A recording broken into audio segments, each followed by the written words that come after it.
Hi everyone, this is Chaz versus Matthew, played on the 27th of October 2018.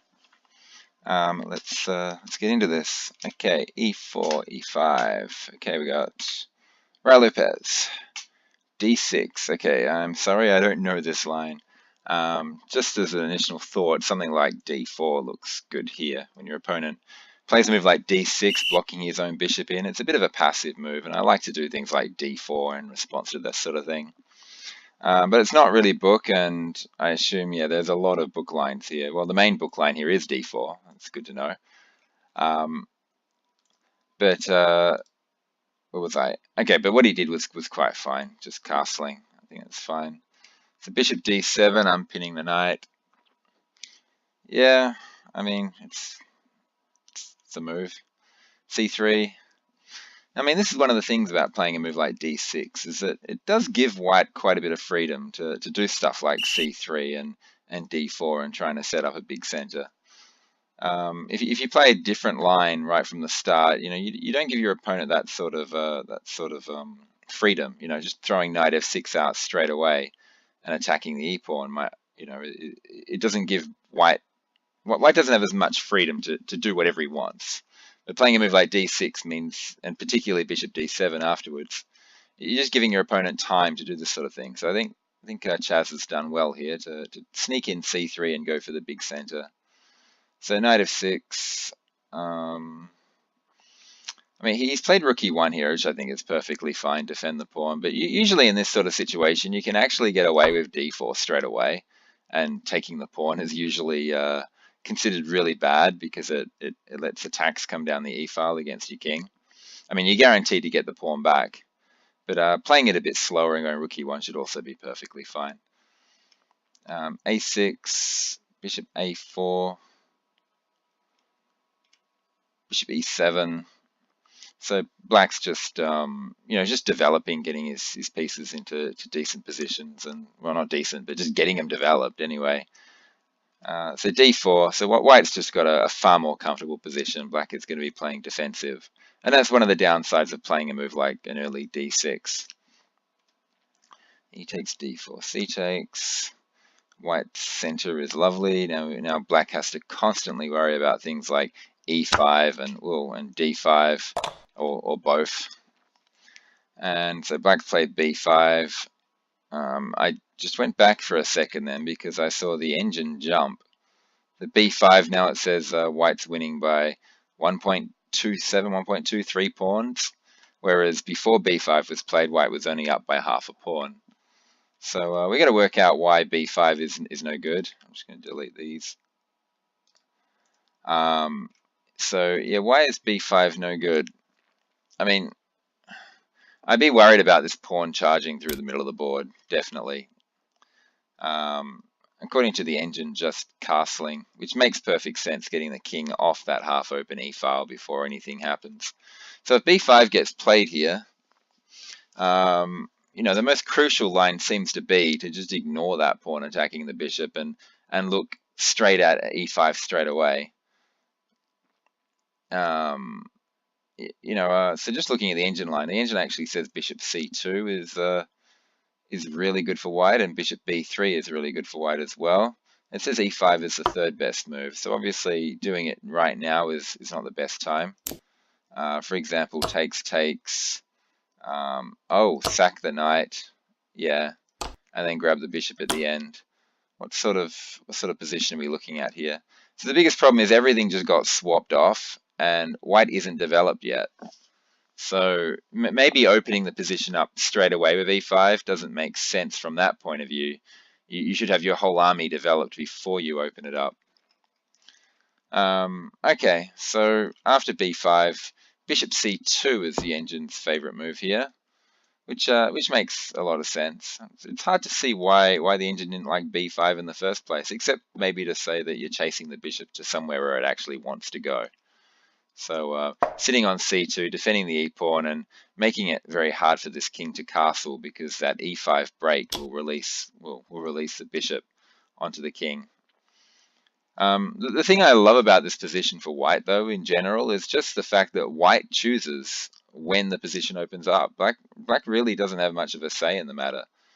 Maybe black could go for some sort of d5 break, but then he has to worry about e5 getting played, and white having, white just having an advanced center pawn here, which is very hard to get rid of.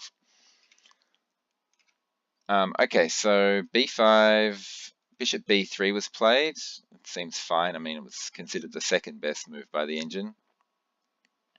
And then bishop g4. Now, normally I'd say don't move the same piece twice in the opening, but there are exceptions to this rule. And according to the engine, this is definitely one of the exceptions to the rule, because every other move is considered quite bad by comparison. Even a move like knight a5 is not considered very good. Bishop g4, well done to black, I guess. This is one of the times when you needed to disobey that rule. The pin on the knight, I think, is the main issue here. I mean, you're threatening to just take the knight and sort of wrecking white's pawn structure. He can't, of course, take with the queen, because then he loses the d pawn. So this bishop actually is a very, very annoying pin for white to deal with. And Chaz noticed this and decided to throw his pawn up into d5. Was there no way to just simply defend the pawn? Bishop e3, for instance? Or is this pawn here going to be a problem? I mean, this is a very common tactic in chess. Just, the knight tries to steal a pawn and then the bishop fork happens. According to Stockfish, queen c2 is better with the queen fork, attacking both knights with the queen. So this pawn actually isn't in any danger of being taken. So in this case, bishop e3 could have just simply been played, developing a piece and defending the d pawn. And we actually get to see why the engine preferred bishop c2 all the way back here instead of bishop b3, because it keeps this pawn defended and means that a move like bishop g4 isn't anywhere near as dangerous as it used to be, because you've got your e pawn defended. You can just simply play bishop here now. Although even then, the engine is liking other things, like just developing with knight c3. Willing to let these pawns get doubled? I mean, it's not too big an issue. You got a big mass of center pawns there. Okay, let's get on with the game. Bishop b3, bishop g4, knight. Oh, whoops. So d5 was played. And one of the biggest problems with d5, well, there's one major problem with d5, is that you've just created this giant hole in e5, which the knight can just sit in now and attack the pinned knight an extra time, which is a bit irritating to have to deal with. Yeah, once again, bishop e3 I like. Even h3 is considered a move. The engine doesn't seem to be too unhappy with the bishop just taking and doubling the pawns. And the main issue is there is no real danger to white's king, because white has the center. If the same thing were to happen to black's pawns, black would be in deep trouble because he doesn't have the center. Okay, so d5 I think was a positional blunder. Maybe just develop, just knight c3 is just better. Just let your pawns get doubled. If you don't want your pawns doubled, play bishop e3, and you don't have to worry about the knight taking this because you've got both the queen fork and the bishop fork. Instead he played d5, and after knight e5, it's looking pretty level. But the engine still thinks that white's half a pawn up. Knight d2 was played just to avoid the pawn structure getting messed up. It also gives this queen the freedom to get out of this pin if it needs to. So black castled, and then queen c2 was played. So that was the idea. Black can still double white's pawns if he wants to. Queen d7. So it was considered dead equal until queen d7 was played. Now it thinks that white is, 3/4 of a pawn up. So it's hard to tell. I mean, it looks like the main issue here is this knight can jump into d4, and then it's eyeing this hole here, and maybe the f5 square, or maybe not. I guess it's just brilliantly placed on d4, isn't it? And once your knight gets to d4, you can then do things like f3 and kick this bishop away, and yeah. I mean, or f4 and start crashing through the center, but you got to deal with your development on the queen side first before you start thinking about moves like f4. You'd be just very careful. Instead, white decided to take, which is also looks pretty good. Takes. Okay, so I mean, the material is still equal. I prefer white's position because he's got the advanced center pawn. But he has got issues. He's got this problem on the queen side. How does he get his knight out and his bishop out and let his rook out? But once he does let these pieces out, this backward c pawn could be a problem. And yeah, this pawn just cramps black pretty badly. And a move like f3, for instance, can just give this bishop no future. I mean, it'll just have to sit here for the whole game, pointing at nothing, which wouldn't be very comfortable. So he played knight f1. Okay, that's just to release the bishop, and yeah, once the bishop comes out, you might have a square like g3 for the knight, or e3. And once the bishop comes out, you might even be able to just go back to d2 again, because the knight was pretty good on d2. It defended e4 anyway, which frees up the queen and the rook for other things. I can imagine wanting to put queens and rooks along this half-open c-file. And black still can't get rid of this pawn. He probably should be thinking of moves like rook here, get the rook behind the pawn and try and push it up the board as fast as possible. Well, not all the way up the board, maybe to here, to swap it off for this pawn here. If you go all the way up the board to c5, you give your opponent a connected pass pawn. I mean, it's a problem there is a problem for white to deal with. He has to deal with the fact his bishop's about to get trapped. But that's just it's just a simple queen move away. Or maybe not so simple queen move, but a queen move away anyway. It's tricky. But that, of course, is impossible because if you take, then you just take en passant and you're on the queen, which gives you the time to play a move like, bishop in here or something, or bishop there to trade for the knight so the bishop can jump in here and keep all this protected. So knight f1 was played. Bishop b4 was the move that black chose, attacking the rook. Yeah, I mean, it's a good idea to trade this bishop off for this bishop. This is your bad bishop. It's on the same color square as your pawn. I mean, what was it going to do? Just sit on d6 the whole game, acting as a gigantic pawn in the middle of the board? No, he should swap it off. And this bishop is quite deadly, particularly if it can threaten to take this knight and double the pawns. So that was a good choice, I think. Takes. The queen was great here. It was stopping c6. No, definitely you want to take back with the knight. And then your rook is ready to immediately pounce onto the c-file and prevent black from ever getting this pawn push in and getting rid of his backward pawn. Now that he's taken with the queen, it looks like black has an opportunity to throw in c6. And sure you can take, but and then you're just left with a fairly equal looking position. There is a few dangers here. Like, according to the engine, f3 is great for white, and then taking. And it actually says that white is a whole pawn up, and I think that's just due to the fact that white has really really great rooks down the open files, and black isn't quite ready to challenge them. And particularly this bishop is trapped out of play. It was one of the problems with having the queen and bishop on this line. They kind of interfere with each other. So yeah, so maybe queen takes d2 is actually fine after all. My just initial thought was, oh, develop the knight and let's destroy that backward pawn. But taking with the queen, as it turns out, is okay, because c6 isn't really possible. It just leaves white with an amazing position after f3. So in this position, after queen takes d2, black played queen e7. I'm not sure where that queen's going. I mean, maybe it's just getting out of the way of this bishop, so the bishop can actually not get trapped on the king side after f3. So maybe that was his thinking. If so, then well done to him. So f3 was played, and the bishop retreated to d7. Does it want to go to d7, or does it want to go to c8?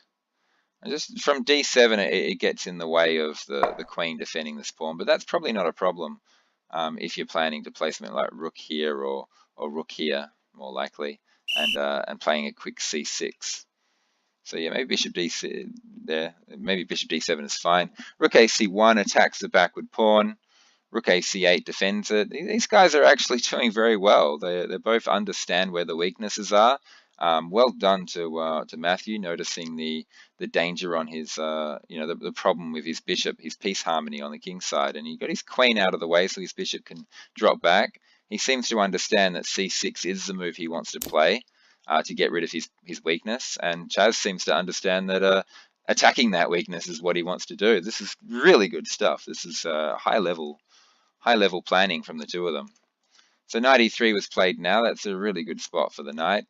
It's got this f5 square. I mean, you wouldn't want to play it straight away, it wrecks your pawn structure, but maybe in the future you've got an idea like g4, so that the knight's supported by both pawns, and then if the bishop takes, you take back with the g pawn, and then you might be able to work down the g file. On the other hand, it also introduces ideas like maybe playing rook d1 and then going d6, and then the d5 square opens up for the knight.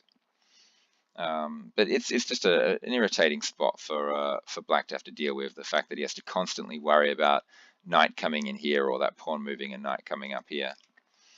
Okay, so rook fd8 was played. That's a good move. I mean, that puts the rook on a good square, but both players are really trying to find good squares for their pieces. So now white's continue with this idea. No need to defend this pawn anymore. We've got the f pawn defending it, and there's a lot of firepower on these lines. And it does favor white. White gets to choose when to blast things open. Black got a bit impatient, I think, here, and decided to throw c6 straight away to try and trade off his backward pawn for these center pawns and try and simplify the position and hopefully end up with a big mass swap off of heavy pieces. Strategically, great idea. Tactically, it loses. And this is kind of where the game ended, right here. Now, I mean, there are a few variations here that need to be calculated out. So you have to get the move order right, but that was not beyond white. He did the right thing here. So he took the pawn. There's actually two ways you can play this. D6 is actually also very, very strong in this position. D6. Where does the queen go? I mean, queen f8 maybe, and then you've got moves like rook f5, and this pawn is very, very loose. It's like, how do you defend it? Maybe you might argue, well, queen e8 is better, but we've still got the same thing, just rook c5, and then you've got moves like queen c3, and how does this get defended? That's one of the things about having a very advanced center pawn. In this case, it's not only an advanced center pawn, it's a passed pawn, is that it really cramps your opponent, and you can sort of see all black's pieces all stuffed up and very hard to move, and that means that these pawns up here and maybe here become very, very hard to defend. So d6 would have been really good, but taking is also just extremely good in this position. And taking this pawn is just, you just lose the game, unfortunately. Black needed to try and, I don't know, play some like bishop e8 or something and try and scramble out of this position with a move like that. Even now it's still really bad. I mean, you've got queen here, rook here, rook takes, queen takes, pawn up, and it's, what do you do? If you chuck the queen in the way, then the knight f5 just, threatens d6. Oh, I mean, it also threatens the knight fork here, but I was looking at the d6 square where it just guards the queening square, and there's nothing black can do about it. He's going to lose his queen, and white's just going to be winning. Okay, so bishop takes c6. This also just loses badly, and well done to Chaz for working this out. It's just the fact that this rook is overworked. It's trying to do two things at once. It's an overworked piece. It's trying to defend the bishop, and it's trying to defend the rook. But what makes this particularly hard to find is that you leave your own queen on pre while you take this bishop. So quite a pretty looking move. So of course the rook zoomed down and took the queen, but after rook here check, what do you do? I mean, if you put the rook in the way, white just takes it. So the only move is knight here. But then after rook d2, how does black fix his position? I mean, the rook's just going to come down here and double and just take this knight whenever he wants. And on top of that, you've got moves like knight f5 hitting the queen, and then knight d6 piling on the knight again. And there's no way on earth black can save all this. He's going to lose this knight, and it's going to be a queen versus two rooks, knight, and a bishop ending. So black decided to just abandon the knight and start and create an escape hole for his king. This rook came down here, But rather than running out through the escape hole like he should have, he decided to try and defend the knight, which just lost immediately.